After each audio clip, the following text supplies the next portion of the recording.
jumps, for example, in ballet would be like, if you're jumping around or you're like leaping across the stage, that's like a clearer, more like primary colors, like bolds and, blues and reds and stuff like that.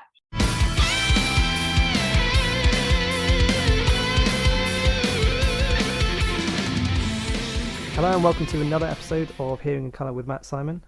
Very special guest today, Eloise, who has quite a lot about her. Would you like to introduce yourself? Hi everyone, and thank you for having me. I'm Eloise, and I am an author, a teacher. I do a lot of work around existential therapy, so finding meaning and purpose. And I'm also really into well-being, so like fitness, dance, meditation, mindfulness, stuff like that. And we're connected through Synesthesia Facebook. So what is your form or forms that you have? So my form, and I'm not sure of the precise terminology for this, but my form is that I would associate a single tone with a color. So like tones on the piano, for example, from like C to C would be like every single tone is a different color. And those colors have stayed fairly consistent throughout my life. And it's something that really I notice when I am paying attention to it, rather than, it doesn't bother me in any like practical way throughout the day. It's not like intrusive or anything. But it's something that I had always been aware of. And growing up, my parents were musicians and they're music teachers when I was a bit older. And I was always aware of like when I learned the piano as a child, like the tones would have a particular association, and it would be such an instinctive association that it wasn't like I had to think, oh, what color is that note?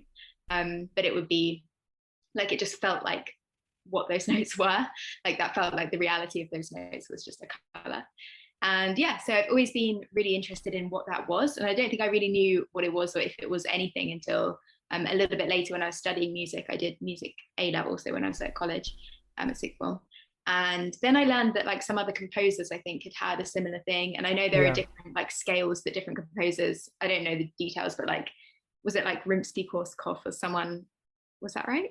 Yeah, there's a lot, but it's looking back on the historical stuff, it's hard to sort of see, or you can't interview them and they kind of hinted at things. There's one, I can't remember who it was apparently a fake, who'd associated colours kind of like around the circle of fifths and then used that, but then he hadn't really got it. But then it's so subjective, you can't really say if someone has or not. That's the thing. And did you say you've got perfect pitch? Yeah, so I can pitch an A, and I wonder whether that is like a little bit taught. I don't know whether you can teach perfect pitch, but obviously I like grew up being in loads of orchestras. I heard an A a lot, and then obviously I can pitch like around from an A, I can pitch like other notes, but I wouldn't be able to say if someone played a chord, I would have to work it out from A, if that makes sense. I don't know if that counts as perfect pitch or not. Possibly, because often in an orchestra, someone will be the tuning notes, often the oboe, and they'll play an A. So then everyone tunes to that note. So the orchestra might not be in tune mathematically, but it's in tune with itself. Right. So the A would have been a note that you've heard a lot, and that might have then just stuck in at some point. Yeah, and the other thing to mention is my mum, her main instrument as a musician, as a professional musician, was the oboe. So I heard A's a lot growing up. So I think it might just be imprinted an A in my brain. And I don't know, like, I know people's perfect pitches, some people can just pitch a chord, for example. Like I wouldn't be able to tell you, oh, that piece is in exactly the chord of like whatever. But definitely I can still, like the A is still in my, like, it feels like, and I don't know whether this is normally what people feel with perfect pitch, but it feels like the A is in a particular place in my throat. So when I want to like pitch it, I go to like, it's almost like, I don't know if this is the right way to describe it, like a shelf in my throat, and I go to like that shelf and the A is just on that shelf. I don't think I've ever tried to describe it before, but that's how it feels. It feels like it's just like in a place in my body, and like the A just sits there. And then what color is it for you? It's orange. Interesting. Like it's statistically it could be like any color, but so many people associate A with red, and for me it's red. Really? Yeah, for me. Interesting. You put it around the throat. Is it like around like the throat chakra or the larynx? Do you think that's maybe where it is? Yeah, maybe. I think it's quite like high in my throat, and it just feels like, actually I've noticed, because I was thinking about this recently, my perfect pitch has dropped a little bit over, like it's dropped by a very, very slight amount over the years, because now I don't really play music or like do any orchestras as well. So sometimes I know like if I pitch it, it's a little lower than it should be. But I think my voice, my actual spoken voice, has dropped as well. So it might be something to do with that. Like that could be, yeah. But yeah, like it feels, yeah, maybe around like the chakras. I don't know a huge amount about that, but definitely the throat is like, because I'm a yoga teacher, the throat is a place that you like can hold a lot of like personal emotion, or like there's a lot of that throat opening stuff that goes on in that practice. Yeah, a lot of people are holding on to a lot of things and they're not expressing it, so that can cause a blockage around that area. You must see that quite a lot. Yeah, for sure. And I think it's also one of the things that physically, like we just don't stretch our necks that much. So like also physically, there's a lot of tension just built up in like the throat. Unless you're a singer or like someone who's used to kind of like Yeah, protecting your voice, like it's quite easy to get like a bit stuck around here, I think. maybe getting stuck in traffic, like the jaw clenches, and then that, Yeah. you know, tension just spreads out the body. So, Oh yeah, for sure. so what was your first instrument when you were performing then, or your main one So rather? piano was my first, which I started playing when I was very young. And then, so my dad taught me piano for quite a long time. And then I moved on when I was a little bit more experienced. I moved on to other teachers, and yeah, and then violin. So I used to do a lot of chamber music, little Right. quartets and things. And then once you play violin, you sort of like try and pick up all the other stringed instruments as well. So like a bit of viola, stuff like that. Um, I never really moved on to like double bass or cello. My brother was a double bass player, is still a double bass player, and and then voice as well, and a little bit of flute, which I attempted for a while. I didn't mind the flute. I think, you know, when you're getting used to a new instrument, it's a bit painful for the first for the first little bit. I think I got to like grade 3 or something, and then I was like, this isn't my thing. It can be Um, because you know the theory of the notes, but you don't know the mechanics. So yeah, it's like and I trying to think write again, isn't it? exactly. And like when you're a musician as well, when you've got to a certain level on one instrument and you try to start again from the beginning on something else, it's really painful because you are very conscious of how bad you are. Like when you're just starting on your Yeah. first instrument, you're like, I'm doing so well. But then when you try and move to something else, you're like, oh no, I'm terrible. So the colors that you associate, is that an internal thing or external? Like, do you see it in What your do you, mind's eye, or is it like floating around your head? I think it's like it's kind like it feels a little embodied. Like it feels like the color is just, I guess this would be internal, but it feels like it's just there. Like if you play the note, it's like my landscape is that color, if that makes sense. But Yeah. that really, that kind of clarity really only happens when like you play a clean C or a D, and then I'd be like, this is this color. And obviously like different octaves, the higher you go, and I think this is quite consistent. The higher you go, the lighter the colors are, but the same colors but lighter, and then the lower the colors. But the other thing I should mention, and I don't really know too much about this, I would have to ask my parents, is when I was being taught music, we didn't exclusively use this technique, but I think I had some influence of color strings, which I don't know if you know. Color strings is like No. a teaching method. Basically, in color strings, they split. Well, it might have actually have been created by someone with synesthesia, but you split the piano into 4 colors. So like the bottom part, I think, is green, and it's also associated with a character. So I think, I don't really remember, but I think the bottom part is Okay. like a bear, and then the middle, like the lower bottom part, is blue, and then orange, and then yellow, and the top is like a little bird, and then you've got like I think mum and dad like in the middle, something like that.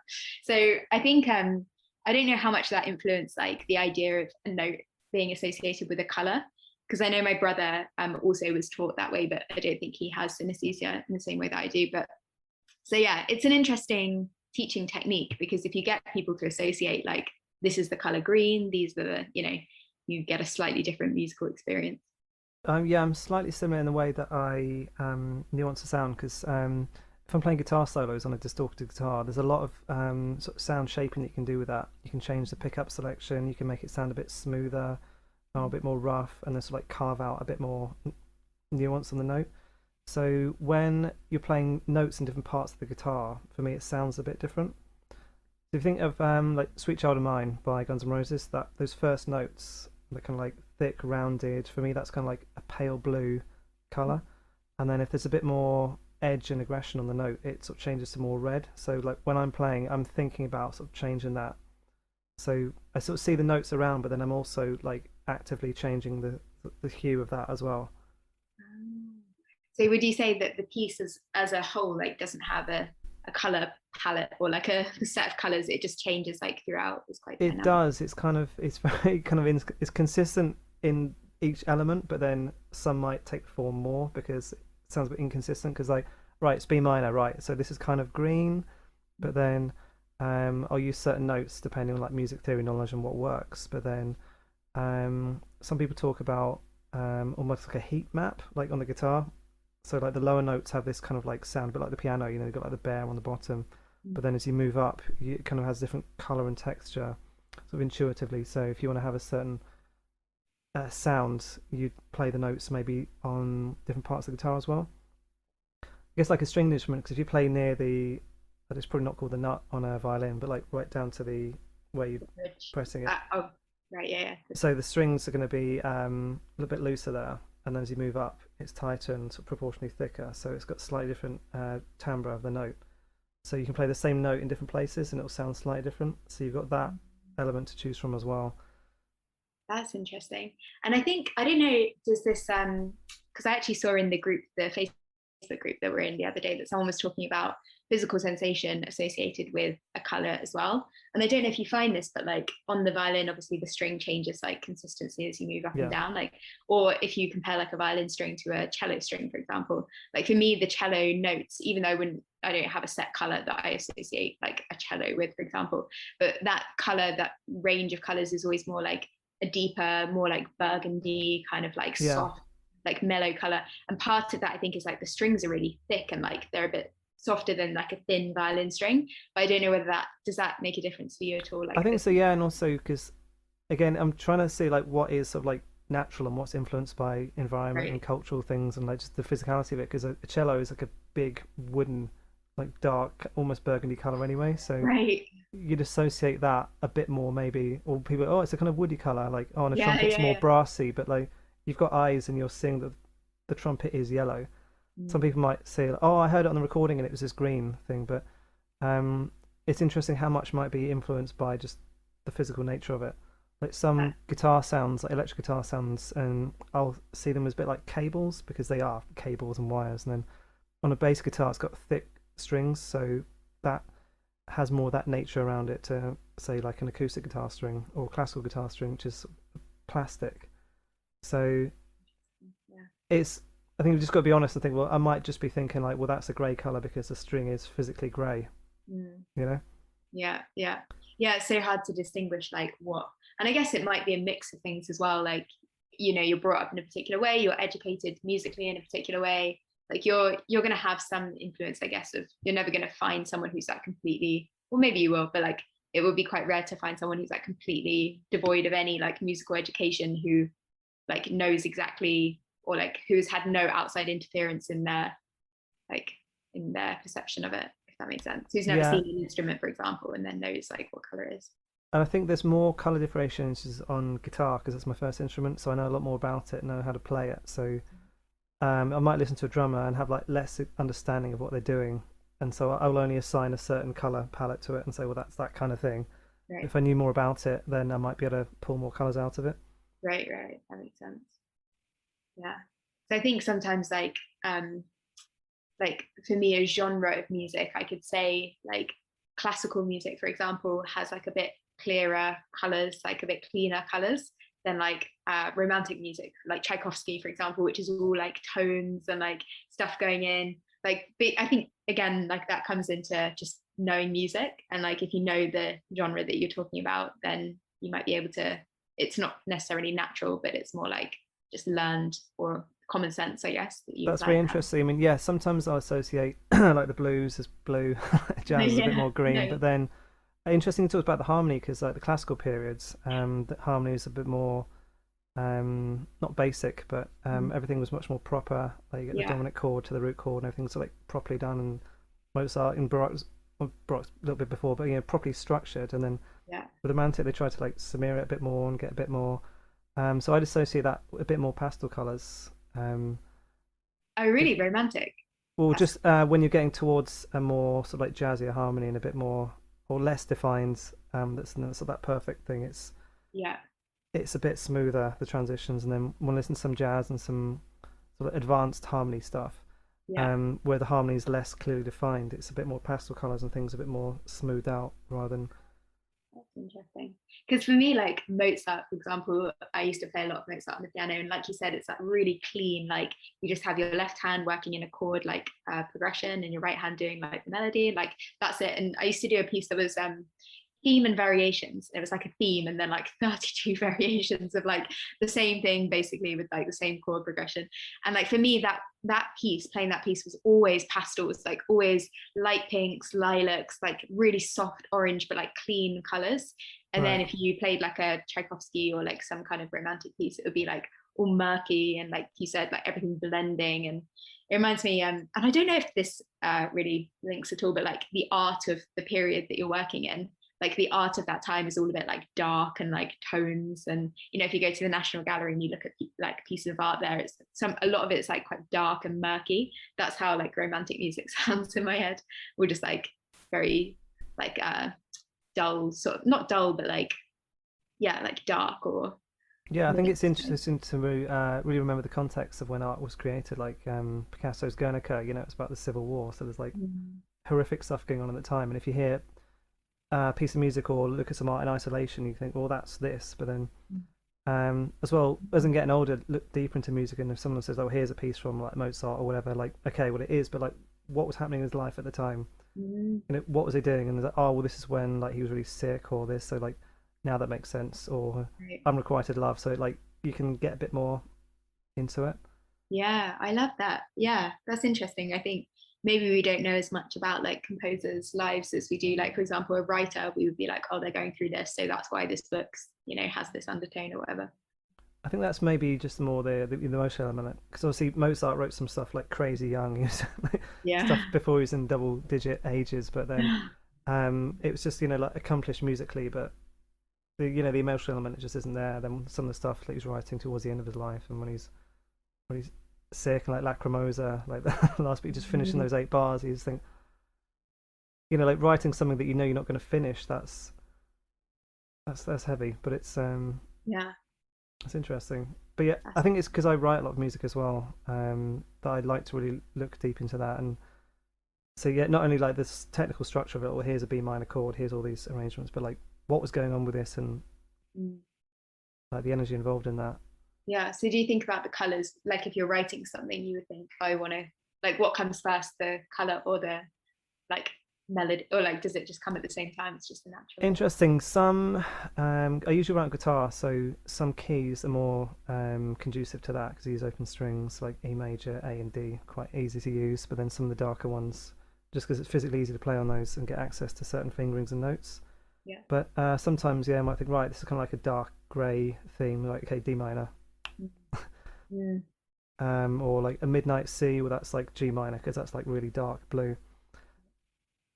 Sometimes I'll do that and then work backwards, or sometimes I'll just be writing some music and then like the colours will come out like, oh, this is an E major, but I've used the F chord, so that gives a bit of brown to it, and then it sort of like steers me into some other direction. But then it's not exclusive. Like I can't. It's not like, all right, if this is an F, it's got to be brown. But that's Yeah. Yeah. again, if the F is like a dominant or a significant part of the music, then that might dominate that color. Yeah.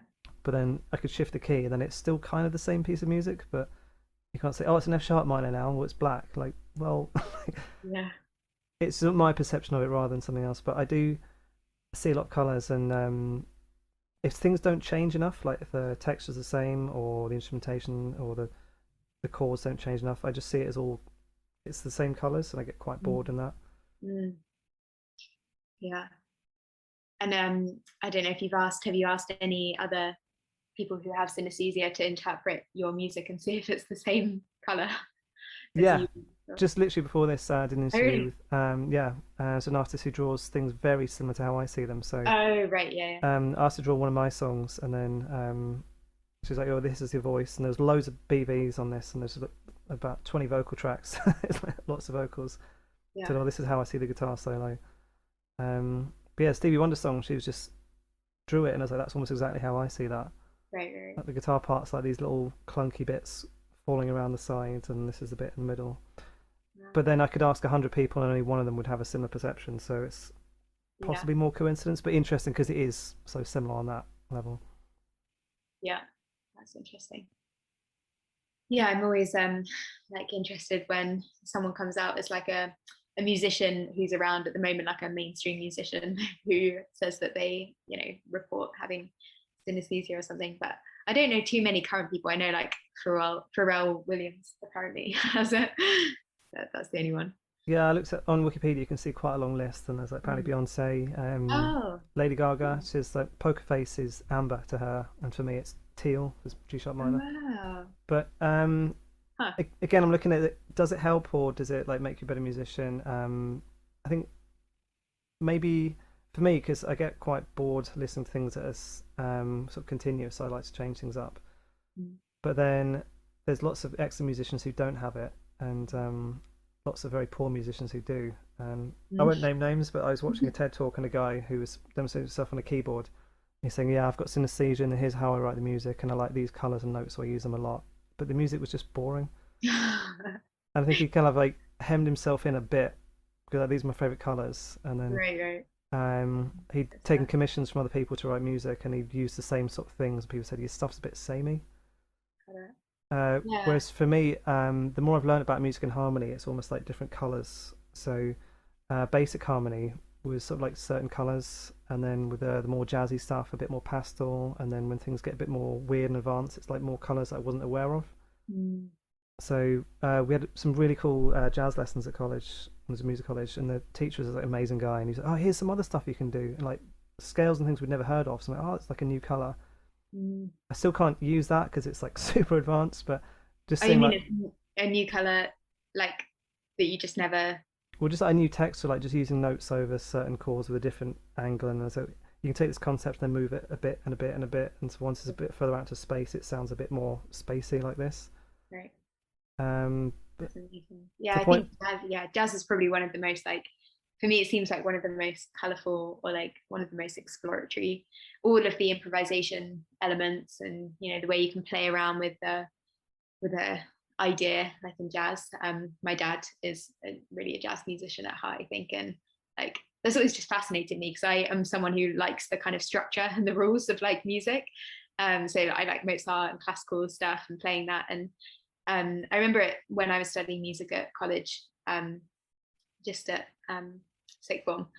We did all these like Bach chorale things, and they have like rules to them. So you have yeah, you have to make them in a set way. It's almost like a bit mathematical in a sense. It's like here's your set of rules, and like see what you can create around this structure. And they all sound kind of like quite similar, but that's a very, very different type of music to a jazz improvisation, for example. I think that was just the end goal of it, wasn't it? It's just create this sort of beautiful structure. Yeah. That's with all the parts and fugues and things like lots of moving parts, but then they fit together really well. Yeah. They do Whereas, sound quite good, to be honest. It's yeah, it quite was like amazing. satisfying. They've got a nice like resolution. It always goes through a like moment of, like dissolution and then into your resolution. It's quite like satisfying. I kind of perceive that. You just kind of think it's more like sort of crystalline structure. There's lots of things that are stacked up Mm. and moving together. Then you can have obviously big sort of arrangements with those, but then jazz groups generally quite small in terms of personnel. So you have that sort of bass color. They'll use the chords as that sort of canvas, and then sort of jump off and explore with that. It's very much that improvisational thing. Obviously, classical musicians used to do that a lot, and it's sort of been lost as an art. But yeah, I see it as like just trying to get new colors and new ideas out and sort of thing, seeing how things work. And so I reference again, it's a bit consistent, like some chords as colors, but then some harmonies as colors as well. So like some could be like a slightly Spanish dusky kind of thing, but then a say like a minor six chord could be like a kind of soft jazzy thing. So it's got that color, but also like the text like it's soft, like it's almost like a pillow. Right. But then those notes could then be played aggressively depending on how you do it. But it's you still got those sort of like options of ways to use it. So it's like different colors, different shades of the colors, and then how hard you want to play them as well. So Yeah. I reference it all as different, like it's just a big palette. It's like I want to do this today, I want to use that. So when people say like, "Oh, I don't want to learn music theory," or "I don't want to learn that because it will stifle my creativity," like you need to learn more. It's like being a writer and saying, "I'm only going to use 1,000 words, and that's it." Yeah. Yeah, that's amazing. So with the texture element, is that something that just you always know like what the texture is, or you like there are set textures that you either look for or you try and create? I mean, if you write in the same lineup. Like lots of rock and heavy metal stuff. A lot of stuff I write is geared towards that. You know, it's like guitars, bass, drums, sometimes a keyboard. So that can be very limiting in a way sometimes. But then within that, I've got the different sounds of the guitars, and I'll sort of structure the notes like in space. Like have this guitar part come along like this, and this one's like over here doing that thing. So it's I'm sort of thinking spatially as well as harmonically for that. That's cool. And has that been something that you've always had since? Yeah, it's just the way I think of things. People do use very similar terms like with harmonies that are stacked. Oh, these like stacked harmonies, and you think, oh, say like a vocals, like there's just a chord, you know, like three notes, and you do kind of think, well, there's that note there, that's a G, and then a C and an E, like it's literally stacked. Yeah. But then I sort of perceive that like I'll see like Lego blocks, or like they're moving along. If it's a long note, they'll be like drawn out. Yeah, that's really But cool. for you, when you're say playing piano or playing a piece that you know well, are you seeing colors and things or structures? Are you seeing like do you see the motion of the notes, or if there's arpeggios, do you like see things like going up and down? Like what goes through your head when you're playing something? Yeah, arpeggios, they're actually interesting because that's a really clear, like that really would connect to my sense of like a clear tone, like one tone at a time. Scales as well. I used to find playing scales, like 4 octave scales, so therapeutic just for my brain, because it's like a really clear run of notes and you can just get color after color, like stack, like you said with the Lego blocks kind of idea. When I'm playing a piece, like unless there's a really like an ending note, for example, like in a romantic piece, you might end with like a huge chord that's like spread over octaves, something like that. That probably that final chord might have a color to it. But like when I'm moving through music that's quite textured and different, like I tend not to like I wouldn't be seeing individual colors every single note I play, unless I really tried to focus on it. Like that wouldn't necessarily come to mind. But the piece itself would probably have like a general sense of Yeah. like, you know, like I was saying with the different genres of music or whatever.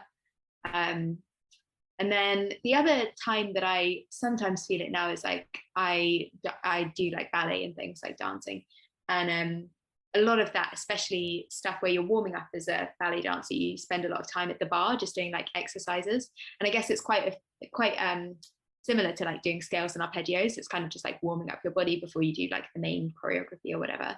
And like the music for those exercises, the bar warm up is always quite like precise, consistent. It's always in a very like steady pattern. Like it will be a set like pieces that you probably heard before.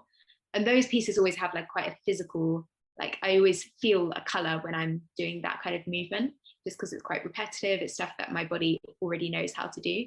So that was why I was interested in that person who said like associating physical sensation with color, because it's not something I really remember having as a kid. But now that I play less music and I do more like dancing to music, for example, I definitely have a clearer sense of like how that is coming through. Also, the felt sensation of a color being really warm or a color being like a little tighter or harder, like to manifest, or pain. You know, pain, I think most people would say is like a sharper color.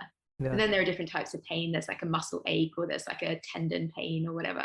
And like for me, all of those would, you know, have a different sort of color palette associated with them.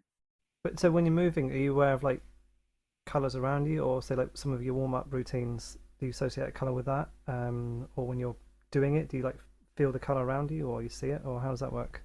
Yeah, so like different movements, I think. And again, I don't know how much of this is like influenced by the discipline itself, because ballet is a discipline, I think most people would say it has a color palette associated with it, which is quite like neutral, quite light colors, kind of like your pinks. And the traditional like outfit that ballerinas would wear is like very pale pink ballet shoes, for example, like white and things like that. But then if you think about like some of the movements that you do, with, you know, you can do like sort of slower movements where you're moving the leg out like in a real like a fondue kind of motion, which is the term they use, which is like a Is sort that of, the word? yeah, fondue. Yeah, like a melting motion, so you're like Okay. extending the leg really slowly, and that, like for me, and I'm sure for most people, maybe for you as well, is like has a warmer sensation than kind of like the traditional like pastel ballet colors. And then again, you can do like jumps, for example, in ballet would be like, you know, if you're jumping around or you're like leaping across the stage, that's like a clearer, more like primary colors, like bold and, you know, blues and reds and stuff like that. So I think it kind of depends. It's like music, it depends like really what you're doing.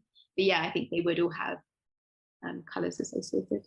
Those colors, are they consistent every time? So if you're doing a certain movement at a certain point in the show or the performance, at a certain point at the stage, in the same way every time, is it the same color for you, or is it depending on the emotion or how that's feeling? Yeah, I'd say similar color range probably. So if you're doing like pliés, for example, which are normally one of the first things that you warm up, for me, those are always like light blues and light oranges. And then as you get more intense, like into the harder exercises, again, it kind of depends what it feels like in your body because it's not just the exercise, but you also have the physical sensation. So if you're feeling like a muscle ache, normally for me, if like I associate a muscle ache with a color, it's like the darker kind of colors that like like darker red or like darker purple, something like that. But like Yeah. a sharp pain, if you like, when you go up onto like a point shoe where you're on the very tip of your toe, like whenever I feel that sensation, that for me is like a bright color, like an orange or a red or a blue, like a bright, a really like sharp color. But then I don't know like how obvious that stuff is. I think most people, if they were pushed to say, what is the color of a sharp pain? If I like jabbed you with a pin, you'd probably be like, oh, that's a really sharp, like red or an orange or something. I don't know. Can you use these colors, or is it just sort of purely incidental, like you do a movement and then it's this color, or is it just like an interesting thing? Yeah, I think it's an interesting thing, but I think it's similar to, if you're a musician, if you were a choreographer and you had synesthesia, which I'm sure many choreographers do, you could make a piece that felt like very blue or felt like very orange or red, Okay, right. but it wouldn't necessarily like manifest into like an amazing piece of dance. It would just depend like, what your skills were. But there are obviously pieces of choreography that use particular um color schemes. Like I don't know if you've ever seen the film Black Swan, which is about like I think a so, yeah. like the light and dark elements of ballet. So you could have like a really dark sort of idea of like a pain and like sort of mania or like going really deep into the like technicalities of the dance, and then like a really light color which is like innocence and like elegance and stuff like that. So I think you can play around with those ideas. I'm not sure whether it would necessarily make you a better choreographer or dancer, but I maybe. think it's maybe a way you just like reference all these elements and say, well, these kind of clump them together, and these kind of like similar kind of vibe or movement style. So yeah, oh, we want a piece to be blue. Like, well, I feel these are more associated with that, so I'd use these. A bit like so, I say yeah, these chords are certain blue, or these kind of would go together in this kind of vibe. So if I want that kind of thing, I'm going to draw those in and use from that pot. Yeah, yeah, definitely. Or like if you wanted, for example, an emotion change in the middle of a piece, if you wanted to go from like light to dark or like intense to softer, like then I guess you could draw on, okay, I think these colors like will influence the way that you're going to get people to move, or yeah. Then I guess it's personal to every dancer as well, like how you interpret the piece, how it actually feels in your body, again because it's such a personal physical experience that you're having. One dancer who might find like it really easy probably feels a bit lighter, like their color palette might be all like light pinks and purples or whatever, and then some dancer who's like really suffering, who has an injury, whose back is hurting, whatever, like they might have a completely different sensation of what that color is. So do you associate sort of slower, warmer movements with more pastel colours, and then quicker movements a bit more brighter and more defined? Yeah, exactly. Like the more like mellow movements where, for example, like where you're rotating your leg in a circle, like you take it out to the front, then you sweep it around the floor, like your toe stays on the ground, you just draw a big circle with your foot. That's a very like slow, like mellow movement. And for me, that would be like a warmer color, like a warm orange or like a warm red or something. And then where you go up onto point, or you're doing a jump, or what else? Where you're doing like where you're rising up onto your toes, that would be more like a bright, like a lighter, like a clearer flash of color. If that makes sense. Because some colours could be quite similar, like an orange or red could be like quite a central colour, or then Yeah, maybe like a slight darker version that could be like very angry. definitely. And I think yeah, for me, like the blues and the purples don't come into it too much. It tends to be like I'm either thinking like the pastels, like the pinks, the like lighter, maybe going towards like even white at the end of the range, and then down into like oranges and reds and stuff. But Would you perceive other performers on their sort of general sort of skill level and style in certain colours. So someone's maybe like a bit older, they don't move in the same way as someone who's younger. Would your sort Yeah, of that's perception of them be like slightly differently coloured? Because they'd have like different vocabulary to work from because they might not do some of the same movements, or maybe like yeah, different styles of dancing, like some like an older couple ballroom dancing compared to say like street dancing at a very sort of aggressive young level. yeah. Definitely when you compare those two things, I think, if I was watching it. And again, I don't know how much of that would be instinctive. I think I'd probably have to think about it a bit more if it was someone else, because a lot of the experience that I have with the color when I'm moving is like what it actually feels like in my body. So then I like know more. But yeah, I mean, I guess like if you compare, for example, even if you look at just one art form, so say like ballet, if you compare a really young dancer who's just starting out, who like doesn't really have the technique, but they're like going really hard into the discipline, with a dancer at the end of their professional career, for example, who they normally say like ballerinas or ballet dancers who are like at the end of their career have so much more experience with the actual music, the physicality, the emotion, the understanding, like we were saying with the art and writing or whatever, like the understanding of what was going on behind the choreographer's like journey into that piece. You have a real depth of experience in the art form. So I guess you could say those colors might be like deeper or a little bit more like refined, less like the obvious primary colors and more like subtle, nuanced colors. But yeah. That's a nuanced rather than maybe focused. Just a bit more Yeah. interest in there. Yeah. Have you ever like what do you have any physical? I don't. So just thinking, would I associate like musicians with that kind of thing, but more to their style or the kind of music they play, and Mhm. unless they're extremely what's eclectic, people generally play kind of similar things. But then I guess because I'm so focused on music, I'd look into what they were doing rather than the certain colors. But then, yeah, some people you'd associate like, oh, this guy's like a country guitarist and he has that kind of sound and style a lot. So that's that kind of perception and color of that. But that's probably because if I don't know them enough about them, because if I knew more, then my view of them would be more nuanced and say, well, they do this and this and this. Yeah. Yeah. And then I guess when you start talking about other people, when it gets beyond your own experience, it's like you also have your visual perception of who that person is. So like, some artists put themselves out there as like Yeah. Or if he's got a pink associated beard, with you know. yeah. Yeah. Yeah. So you've studied tarot as well. Hmm. How did that come about? Yeah. So I actually had someone read my cards like a long time ago in a non-predictive way, and that was the first experience I'd had with tarot, which is like instead of using it to predict someone's fortune, like oh next week you're gonna win the lottery or whatever. Instead of that, it was just like an exploration of like goals and ambitions. So it'd be like in tarot, you can do like a 12 card or like however many Yeah. cards spread. So you like pick out your cards and then you spread them out. And then the way that they're set out tells like a narrative. So you start at the first one, you work all the way to the last one. And then for me, like the teacher I had right at the beginning was very focused on just using it to set like goals or ambitions or talk through like what you wanted to achieve in the next 6 months. So the idea is like you have a reading quite regularly, like every few months or something, and you just come back to like how things have been, how things are going, whatever. And that really interested me because I think, as I was coming into more interest in existential therapy and like meaning and purpose and things like that, I was looking for tools that would be quite interesting visual ways of working with those ideas. Because I think people can get a bit bored by the idea of like journaling about your feelings for like Right. the Yeah. 10th time today, and like or talking to a therapist can seem like a bit intimidating. And I think tarot cards are interesting because they actually offer you an extremely visual trigger to think about something. So it might be like, okay, what do you want to achieve in the next like 6 months? And then let's pull three cards. And this one is like, I don't know, the Hermit, and this one is like the Queen of whatever. And like then you kind of go through like what the cards mean, what they're traditionally symbolized as, and some questions that might come up about the cards. So say if you pulled the Hermit, it might be like, okay, so where in your life do you feel like you've been closing yourself off from the world, and where in your life do you feel like you want to step back in, or maybe it's a trigger to step back from the world, or like what do you think this card means to you, that kind of thing. Uh, So that's the way I was trained, like in a non-predictive, just interpretation focused way. um did you use the Rider Waite deck, or were you drawn to other ones? I think it's this, yeah, I'm not actually not sure what the deck is called, but it's the The traditional standard like one, yeah. standard one, yeah. Because there's so much detail in the pictures in there that someone can catch your eye and like, oh, that's what that means. Yeah.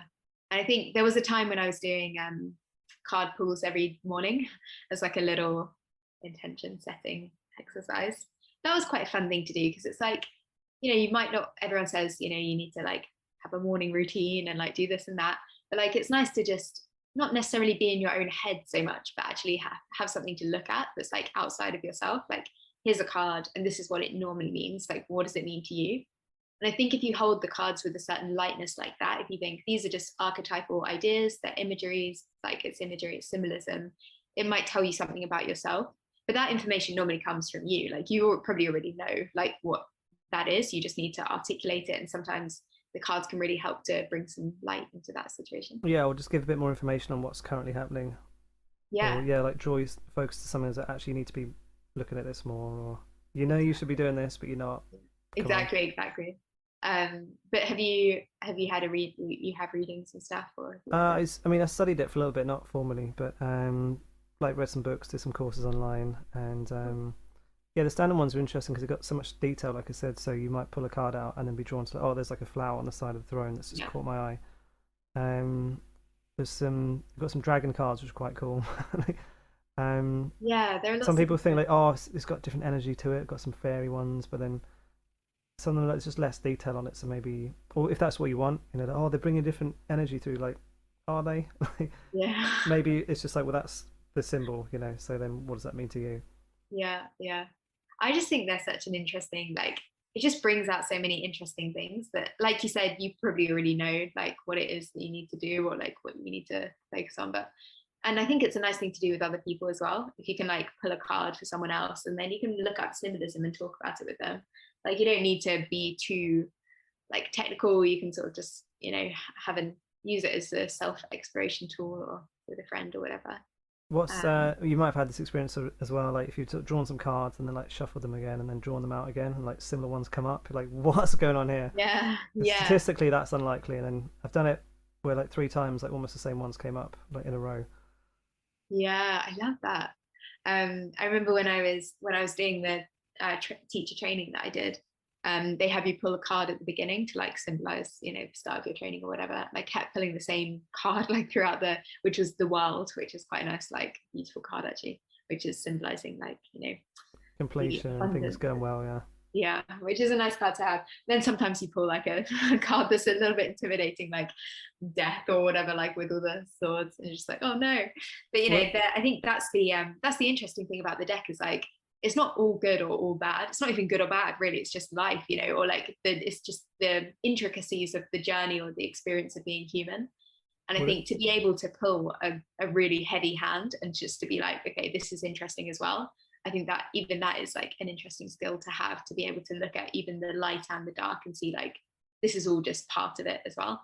Yeah, I mean the death card is generally because people go, oh, it's really scary, someone's going to die, but it's generally change, like the death of a situation. But then if you had like death and another tower with like things crumbling, the devil, like if someone drew those cards for you, you probably knew that things were pretty bad at the moment and like you need to move on from this, or it doesn't like that's what's being shown, but like that things are not good, so what are you going to do to change it? Yeah, exactly. And like I don't think any of it is like you said, it's not necessarily telling you like, oh, something bad is coming your way and like watch out. It's more just like, okay, what is ready to change, like what is ready to move on. It can be a bit confronting when you're faced with something like that, because it's almost as if you sat down with someone and they said like, okay, how are things really going, and you're like, oh no. Like when someone like really, but how's it really going, like everyone just crumbles. But like that in itself is like valuable, because you need, whether it's a person, your partner or your friend or a card, like to face up to the questions or the realities of things is always helpful, I think. Yeah, it can be a warning as well, like if you're looking at how's this future business going to do, and then like, business deal, and then you turn over a card and it's being stabbed in the back, like oh no. Yeah. But yeah, I mean it's interesting. But yeah, like I said, I think it could be like things that you already know, or just saying, well, actually, you might have been a bit suspicious about this person, like look into it a bit more.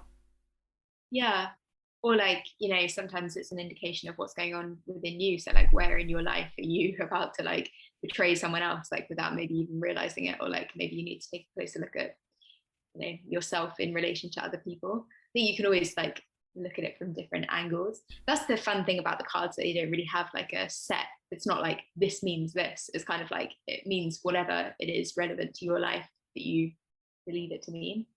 I And think as well, like different types of readings as well. Like the mm, most useful thing you can get out from it is not like, oh, here's what's going to happen in the future, but like, look, if you keep doing what you're doing now, this is the most likely outcome. So yeah, if that's not what you want, you need to change it.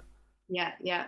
Yeah, and my favorite readings when I have someone else read for me is like when someone pulls a card, says like its basic interpretation, and then says like, well, where does that apply? Like, what are you thinking? Like, what does that bring to mind? Because then it's like a dialogue with the cards and you, and it's not just like you're being given a prophecy, but you actually get to shape and determine your future, which is really, you know, the heart of these kind of personal tools. It's like they give you an opportunity to decide, you know, what do you want to do with this outcome or this circumstance.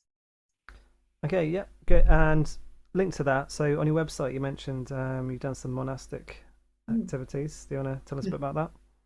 Yeah, so I trained in a monastic community for a year. And this is like new, what they call new monasticism, or like new expressions of monasticism, which isn't a particular tradition, so not like Franciscan or Benedictine or something, but drawing on elements of those Western monasticism traditions. So this was what they call an integrated program, which means that you do it alongside your daily life, and you do one evening a week in study or prayer or teaching with the community, and then maybe like weekends as well, some weekends, and then a couple of longer retreats throughout the years, throughout the year. And so yeah, it was a really, really interesting experience. Like monasticism for me is fascinating because it's a real practical application of spirituality, like the most practical you can get. Yeah. It's really just about like, how are you going to live? What decisions are you going to make every day? What is your life going to look like? And for me, I like to go quite deep into things when I find like an interest in them.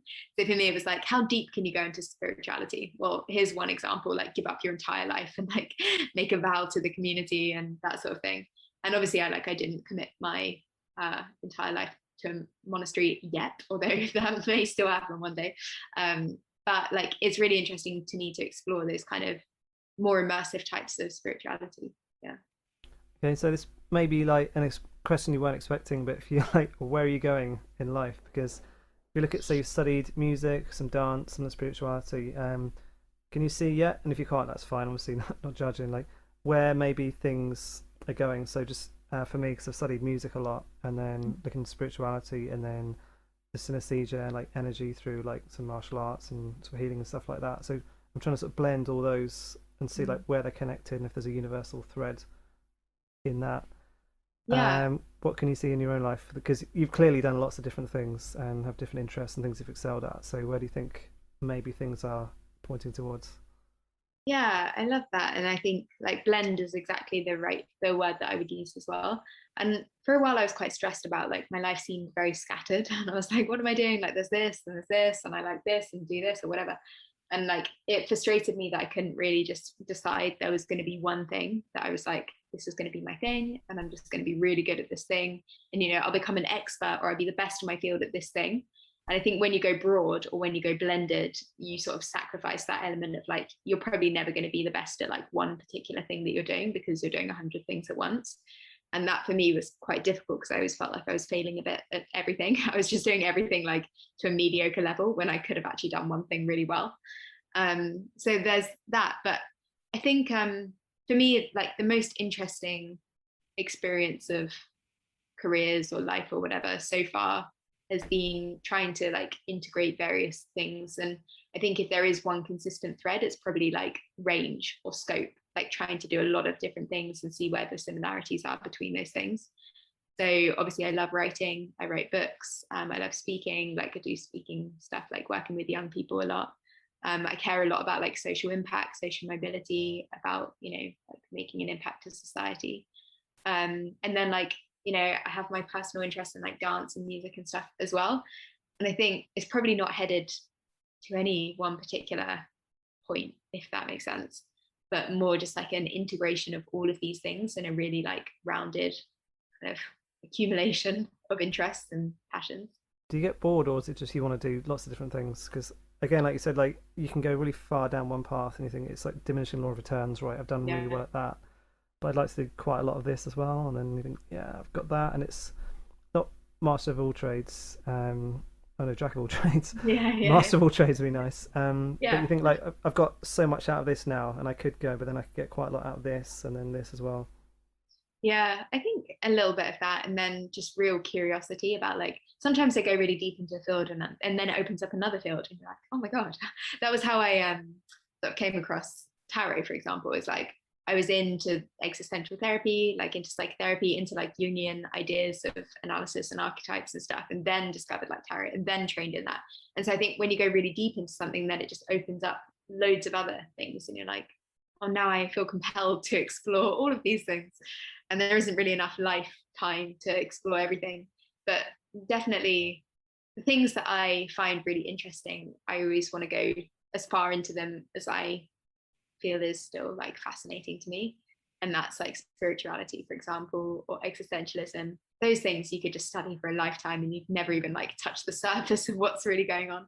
But yeah, I don't know if that answers the question. Yeah, that's a good answer. I mean, yeah, like I said, I think the blend is a good one because if you study different interests and think, well, okay, well, I also know this. How can I combine this to not necessarily like innovate, but just like bring something different? So I like to do things and just be really different. It's like, well, I've got this and that. Does this work together? And can it improve either of them as well? Exactly. I think that's the real value that you can add when you're sort of taking that higher level approach to multiple things. It's like then you can offer, oh, does this approach apply to this field? And you need people who are going to be specialists, obviously, in their field, and you need people who are going to dedicate their whole career to like one thing that they find really fascinating. Like, it always amazes me that people do a PhD in like studying one type of fish or something, like really something really specific. Yeah. That is so interesting to their career path. And you absolutely like that is such a valuable contribution to the field and like absolutely essential. And then I think it's also helpful to have people who are sort of like exploring a little bit of this, a little bit of this, getting trained up in a variety of things, and then maybe able to contribute something that kind of draws on different approaches. Yeah, I think that's a good point because you could contribute by going like super expert level, like you said, like that specific one type of fish, like you're an expert and you discovered something new about that. Yeah. But then if you knew about some other field and you could combine that and say, well, actually, this you can contribute that way. So I think, yeah, for me, like I don't think I'm like a good guitar player and like a good musician, but then also I can add something new by blending other things into that. Yeah. And people have gone so far down the path as yeah, I'm not going to innovate in that way, but then if I put this in, that's maybe what I'm supposed to be doing. Yeah. I think you can feel where you're supposed to be going because if a person does want to like just shoot down that narrow path, they're going to do really well and get down that. Yeah. And find that nugget at the end that yeah. no one else got as far to get. Yeah. Yeah. And it's always so inspirational when you see those people and they just know what they're doing. Because I work a lot with the idea of purpose, like helping other people to find their purpose. And occasionally I just come across someone who's always known. They've always just been like, yeah, this is like, I don't even need to think about this because I just know right from the beginning what it is.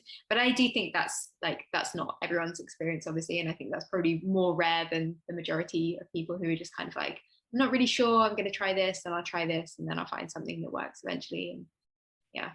I mean, even for people who have that laser focus, they might change 10 years down the line. They might have got so far down, like, well, now I'm interested in this as well. Exactly. Yeah, it's been times where I've been like, right, this is it, nothing else. And then things do open up. Yeah. Life changes as well, or you thought you weren't yeah. as successful as you thought you'd be, but, Yeah. That's life. That is life. Yeah. All right, have you got any closing words or anything you'd like to add? Any links you'd like to share? So we'll put them on the description. Oh yeah, no, just to say thank you so much for having me, and like it's been so interesting to talk. I was like I'm a big fan of your podcast now, and I will be listening to all future episodes. But it's so fascinating to me, this idea about synesthesia and like how it manifests differently for different people. And yeah, it's just something that I've always like had in the background but never really like fully explored or talked about or like found a real community around. So yeah, I'm just really excited to sort of be in the group, and thank you so much for having me and letting me chat about it.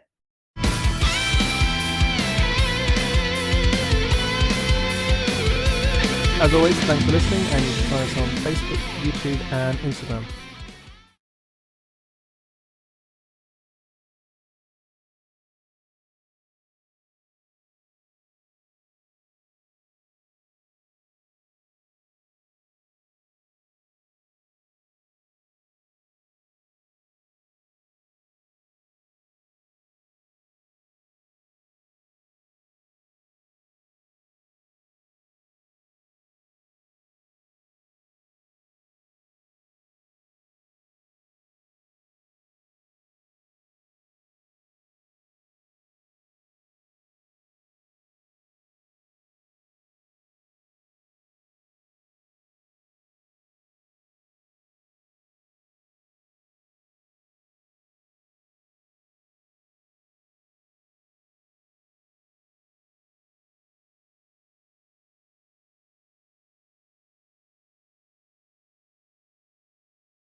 Yeah, pleasure. It's like I said, it's interesting seeing people who've got sort of really crazy forms. I like to interview some Mm. people who can taste words, and Wow. there's one guy on Instagram. I hope I can get hold of him. He associates taste with shape, which is Wow. really Wow. I wild. didn't even know. I can't even like conceptualize how that would work. He was doing a review of some Jack Daniels, and he said it was like very square or like other things like triangle. Like That's amazing. Well, yeah, try and let's form an Instagram campaign and get him on to talk about it. because some things seem like, and this is no disrespect to anyone, like some forms seem like a little bit novelty in a Mm, sense. Again, like, or you've got color things they have, like, oh yeah, Wednesday's this color, like right, right. doesn't Yeah, really do anything. It's like a kind of quirk. But then if there is some kind of like universal themes that keep cropping up, like maybe yeah, it does mean something. yeah, definitely. And I think I yeah, the think, more you can sort of see like similarities between different types, or like you can maybe see where it came, like the origins of different people's development of it, and yeah, the more you can learn about it, I think the better. I think it's probably an understudied field. Although I know there are lots of universities doing stuff on it at the moment. So I think it's, yeah, just like looking at all these different bits and saying, well, that's nice, but not really useful, or that's that. Like, does this blend in? One common consensus, like colors for emotions, people seem to say, like, like this one is black, this is green, envy is green. These mm-hmm. kind of things. If people are so consistent across that, like maybe does that mean like auras and like energy on Mm, that kind of level? So I guess, yeah, just like trying to cross-reference everything, saying what are the consistencies. Let's look at that one then. If everyone kind of agrees that that is this thing, yeah.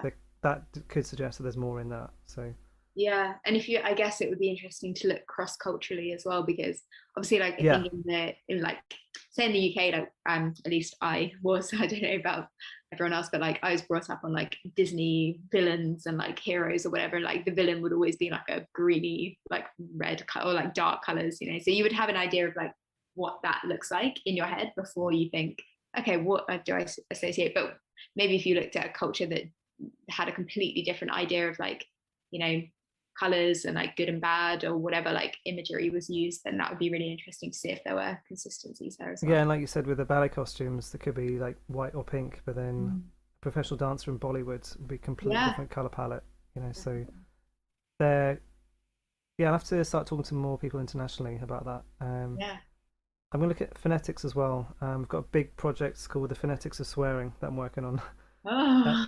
the theory is that like some words are considered more naughty because they're more aggressive phonetically, but I need to cross-reference that across different languages and things. Wow, that's Um, cool. but yeah, That's to see really cool. what yeah, you've got to get that cultural bias out of the way. Again, like colors. So yeah, in China, red is considered like a very lucky color. It's a good one. Mm, Over here, danger. So mm, but then also there's only so many colors. So if someone says, "Oh, red means this to me," like, well, it does.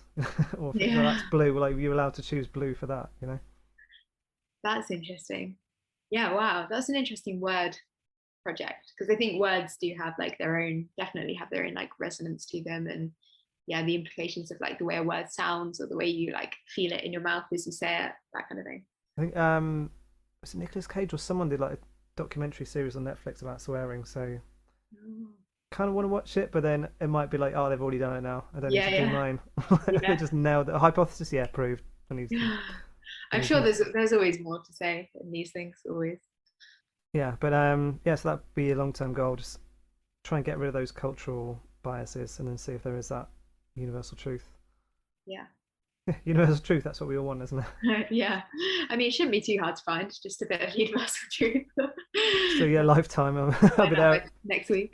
78. Like I finally did it. Yeah. Job well done. Yeah. Cool. Yeah. Well, great to talk to you. Oh, And you too. this will be up in a few weeks. I'm going to try and get one out every Tuesday. It's been a bit inconsistent recently, but stack them up and then like keep it Yeah. going. Yeah. So Sounds good. And yeah, I'll definitely like repost. I'm mostly on Instagram and LinkedIn and TikTok, so I can repost if you're anywhere on there. And cool. Nice one. then yeah, like let's definitely stay in touch, like in the group and elsewhere. And if you ever want to, Yeah. And if you've got any other ideas, things, or a new yeah, project you want to come back, and we'll talk about that. If you've got cool. any ideas of things like, oh, actually, I didn't realize, but like this is connected to this. Yeah, And if I come across any interesting people with extraordinary associations, I'll definitely send them your way in That would case be you want. crazy, yeah, because it's not like I don't want it to be like kind of freak show, like oh wow, like you do this, you know, like. But then it's kind of fascinating that people live their lives in those perceptions, and most people, if you ask them, if you could turn it off, would you? And like, Yeah. like even the taste ones where people like hear words and they taste things, which can be quite distracting. Mm. Yeah, Uh, that's interesting actually, because I completely lost my sense of taste and smell with coronavirus, like back in December, and it's really only just coming back now, like fully. really? Yeah, it was quite bad actually. I think it's technically classed as like long COVID. But even though I didn't have any other COVID symptoms, like nothing like respiratory, completely felt fine, just like 100% lost my taste and smell. And so I wonder like if you had synesthesia, maybe that would be like a really like tough experience because it would take away like a really fundamental component of your life. Yeah, I mean, I lost my smell for about a week. Really. Quite ill with flu symptoms otherwise, but because my synesthesia is color based and hearing and Right. Same. perceptual things didn't get affected at all. Yeah. It is interesting though, because you know, they say like the taste and smell thing is like actually neurological damage, like brain damage. So I guess if it with like synesthesia, if it hit that part of your brain that has your connections or that makes the connection, I don't really know how it works. But say if you had like damage in that area, then maybe you could lose or even heighten maybe your awareness. I don't know. Yeah, it'd be a bit annoying if you had your private superpower just dulled by Yeah. global Sorry virus. about that. Yeah, instead of getting like a flu, you just lost your, that'd be so annoying. Yeah. Lost your creative edge, yeah. No, no, hopefully not. Hopefully it didn't happen to anyone. Cool, excellent. Yeah, so this I'll let you know when it's up, and Sure. if there's anything you think of afterwards, like actually, can we just cut that bit out? Let me know, and otherwise we'll just minimal editing, just to keep it going, and that'll be it. Sounds good. Thank you so much for having me. All right, nice one. Yep, Yeah, pleasure. it's really nice to meet you and have a good weekend. Likewise. See you. Bye.